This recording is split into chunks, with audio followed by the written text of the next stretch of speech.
أعوذ بالله من الشيطان الرجيم بسم الله الرحمن الرحيم يهب لمن يشاء إناثا ويهب لمن يشاء الذكور وقال النبي صلى الله عليه وسلم كل مولود يولد على الفطرة فأبواه يهودانه أو ينصرانه أو يمجسانه أو كما قال عليه الصلاة والسلام۔ برادران اسلام، دینی اور ایمانی بھائیوں، پردہ نشین ماں اور بہنوں، ابھی میں نے آپ حضرات کے سامنے قرآن مقدس کی ایک آیت، پیارے آقا صلی اللہ علیہ وسلم کی ایک پیاری حدیث آپ کے سامنے پڑھنے کا شرف حاصل کیا ہے۔ اس عقیقے کی مجلس میں میں اسی پر گفتگو کرنے کی کوشش کروں گا کہ اللہ تبارک و تعالی نے ایک انسان کو دنیا میں پیدا فرمایا، ہمیں اور آپ کو اللہ نے اولاد کی نعمت سے نوازا۔ اولاد کا دینا اور نہ دینا یہ اللہ کے قبضے قدرت میں ہے۔ اولاد کا باقی رکھنا اور اولاد کا چھین لینا یہ اللہ کے قبضے قدرت میں ہے۔ انسان کے بس میں نہیں ہے کہ وہ کسی کو اولاد دے دے یا کسی کی اولاد لے لے۔ اللہ ہی عنایت کرتا ہے اور اللہ ہی لیتا ہے، اس کا مالک وہی ہے، اسی کے خزانے سے ہمیں اور آپ کو اولاد کی نعمت حاصل ہوتی ہے۔ اولاد ماں باپ کے قلبی سکون کا سبب ہوتا ہے، اور اس اولاد کو دیکھ کر ہمیں اور آپ کو خوشی ملتی ہے کہ اللہ نے مجھے اتنا حسین بیٹا، اتنی حسین بیٹی عنایت فرمائی ہے۔ اللہ تبارک و تعالی نے قرآن مقدس میں ارشاد فرمایا کہ اللہ جس کو چاہتا ہے بیٹا دیتا ہے اور اللہ جس کو چاہتا ہے بیٹی دیتا ہے۔ آج دنیا میں ہم بہت سی کوششیں کرتے ہیں کہ ہمیں بیٹا ہو جائے یا بیٹی، اگر بیٹا ہو رہا ہے تو ہمیں بیٹی ہو جائے۔ یہ خزانہ اور یہ نعمت اللہ کی جانب سے ملتی ہے، انسان اپنی مرضی سے نہیں لے سکتا، یہ اللہ کے اختیار میں۔ اللہ نے فرمایا کہ میں جسے چاہتا ہوں بیٹا دیتا ہوں، جسے چاہتا ہوں بیٹی دیتا ہوں۔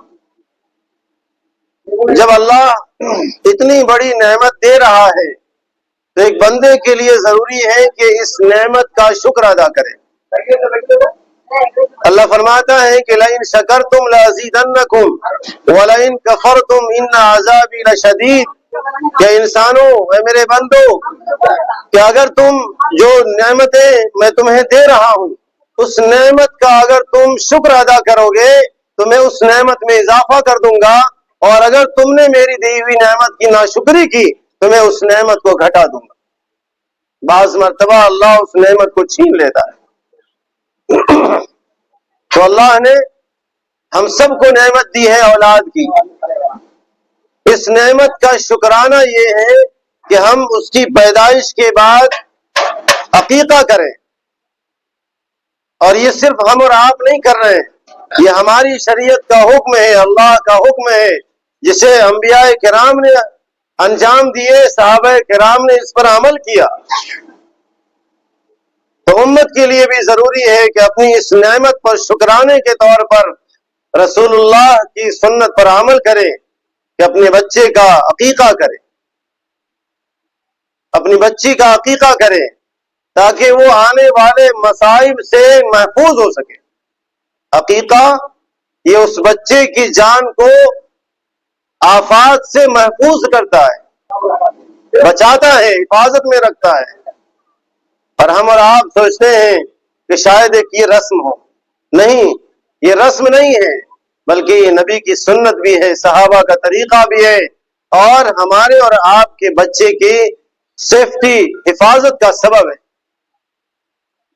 تو یہ جو نعمت ہے اللہ کی جانب سے، اس نعمت کا ہم شکر ادا کریں، اس کی حفاظت کریں۔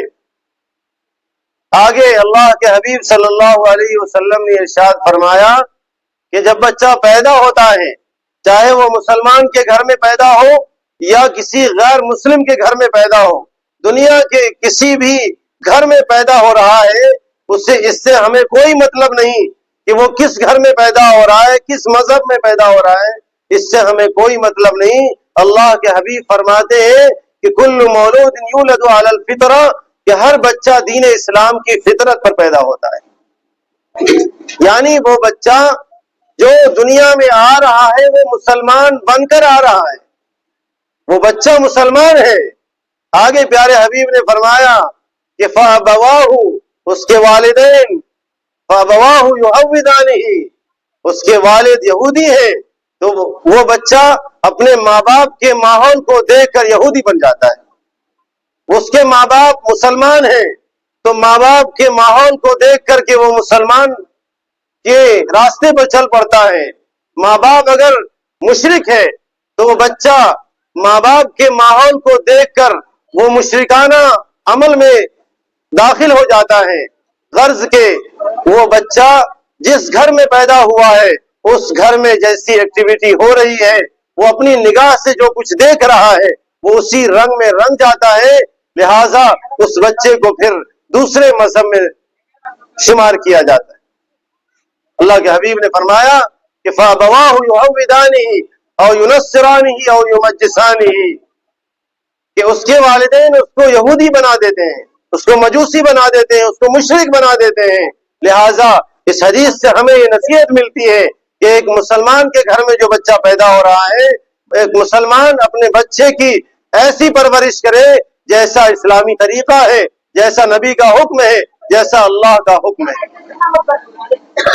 اور اللہ کا اور اس کے رسول کا کیا حکم ہے کہ جب بچہ پیدا ہو تو پیدائش کے وقت جو ہے، جب وہ دنیا میں آ چکا، اب اس کے اوپر اسلامی رسم و رواج کو اپنایا جائے گا۔ اس کے داہنے کان میں اذان دی جائے گی اور بائیں کان میں تکبیر کہی جائے گی، جیسے مؤذن مسجد میں اذان دیتا ہے، اور اس کے آدھا گھنٹے کے بعد جب نماز کے لیے جماعت کھڑی ہوتی ہے تو وہ تکبیر کہتا ہے۔ ایک بچہ پیدا ہوا، اس کے کان میں اذان دی جا چکی، اس کے کان میں تکبیر کہی جا چکی، اب نماز کھڑی ہونی ہے۔ ہم اور آپ یہ بتائیں کہ جب مسجد میں اذان ہو جاتی ہے اور تکبیر بھی ہو جاتی ہے تو نماز میں کتنی دیر ہوتی؟ کوئی دیری نہیں ہوتی۔ تکبیر کے کہنے کے بعد فوراً امام صاحب تکبیر تحریمہ کے لیے ہاتھ اٹھاتے ہیں اور یوں باندھ لیتے ہیں، گویا کہ ہماری زندگی کی مقدار اور میعاد اتنی ہے جتنی کہ ہم نے تکبیر کے بعد ہاتھ اٹھانے تک مہلت، اتنی قلیل مدت میں، اتنی قلیل مدت کے لیے اللہ نے ہمیں یہاں رہنے کا حکم دیا۔ تو ہم نے اپنے بچے کے کان میں اذان دے دی، تکبیر کہہ دی، اب 7ویں دن ہم اس کا عقیقہ کریں، بیٹا ہے تو اس کے نام سے 2 بکرے، بیٹی ہے تو 1 بکرا یا 1 بکری، اور پھر اس کا اچھا سا نام رکھیں۔ اس کی حکمت کیا ہے؟ کان میں اذان دینے کی حکمت کیا ہے؟ تکبیر کہنے کی حکمت کیا ہے؟ وہ آپ خطاب میں آگے سنیں گے انشاءاللہ۔ اذان اور تکبیر کی حکمت یہ ہے کہ جب بچہ دنیا میں آ رہا ہے تو اس کے کان میں سب سے پہلی آواز اللہ اکبر کی آنی چاہیے، اللہ کی کبریائی، اللہ کی بڑائی کی آنی چاہیے، اور جب یہ الفاظ اس کے کان کے ذریعے سے دل پر نقش ہوگا، لکھا جائے گا، تو اس کو آگے زندگی میں دین اسلام پر چلنے میں رہنمائی حاصل ہوگی۔ لہذا ہمیں اور آپ کو اپنے بچوں کی اچھی تربیت کرنی ہے، ہمیں اپنے بچوں کو اسلامی طرز عمل پر کھڑا کرنا ہے، اسلامی طرز عمل کو سکھانا ہے۔ کیوں؟ اس لیے کہ یہی بچہ ہمارے اور آپ کے لیے آگے چل کر صدقہ جاریہ بننے والا ہے۔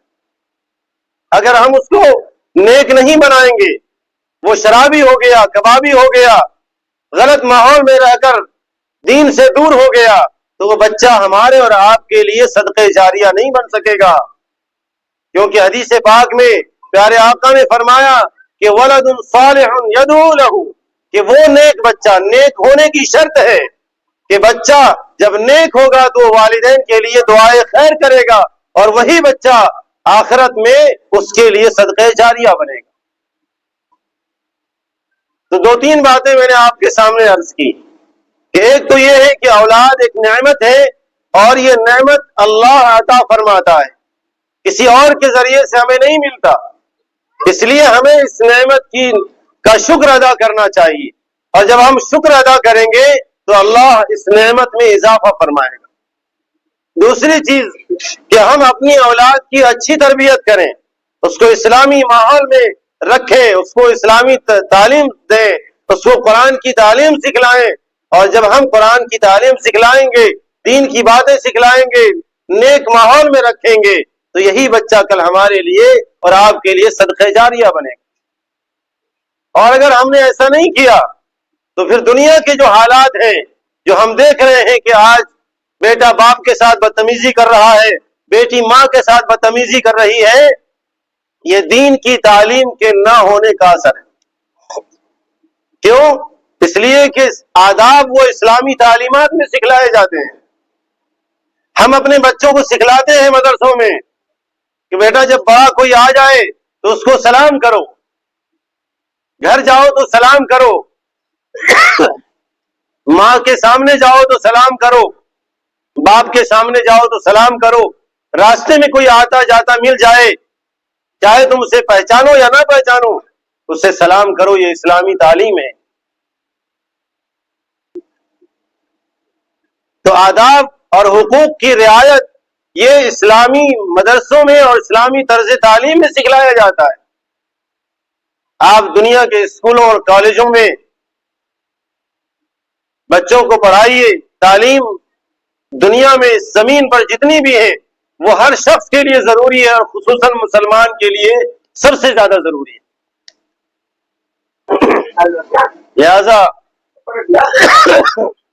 ہمیں اور آپ کو اپنے بچوں کو اسلامی ماحول میں رکھنے کی کوشش کرنی ہے، اسلامی طریقہ سکھلانا ہے، اس کو اسلامی آداب سکھلانے ہیں، تاکہ وہ آگے چل کر ایک نیک شہری بن سکے،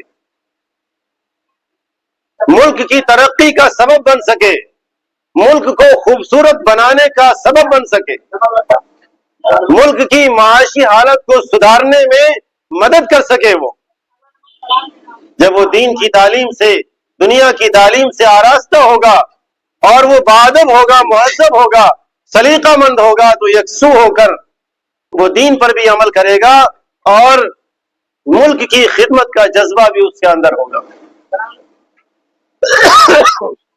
لہذا ہمیں اور آپ کو ان چند باتوں پر اللہ عمل کی توفیق نصیب فرمائے۔ وآخر دعوانا ان الحمد للہ رب العالمین۔